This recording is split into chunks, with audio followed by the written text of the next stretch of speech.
চাপড় ঘণ্ট টু হারানো কলকাতার ইতিবৃত্ত রামকৃষ্ণ ভট্টাচার্য স্যানাল। চাপড় ঘণ্ট টু হারানো কলকাতার ইতিবৃত্ত রামকৃষ্ণ ভট্টাচার্য স্যানাল। জানেন খোদ কলকাতায় যে কোনো বর্ণের এমনকি ব্রাহ্মণদেরও ভাত খাওয়া বারণ ছিল।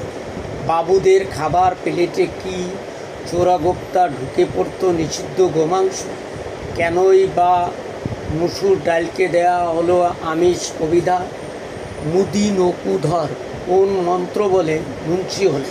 প্রশ্নগুলো সোজা, কিন্তু উত্তর যে জানা তা নয়, কারণ আমাদের বিচ্ছিন্ন ইতিহাস জ্ঞান, পাঠ্যক্রমী ভিত্তিক ইতিহাস কেবলমাত্র টিকা আর বড় প্রশ্নের বাধা ছকে ঘোরাফেরা করছে। জাতির শিকড় চেনার জন্য ইতিহাস যে পথ ধরে হাঁটতে হয় সেদিকে তেমন করে প্রাণিত করেনি।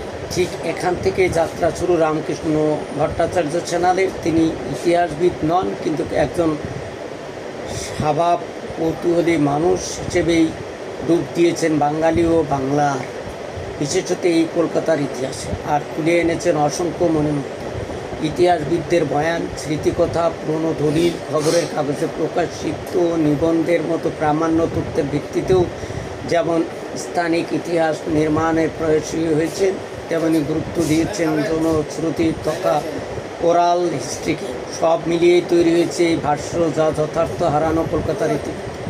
আগ্রহী পাঠক লেখক নির্মোহ তথ্যভিত্তিক উপস্থাপনায় চিনবেন তার শহর ও তার জাতির পড়ার দিনগুলোকে। হয়তো কৌতূহলী হবেন সেই ইতিহাসের প্রতি, যা এক জাতির রক্ষা কবচ।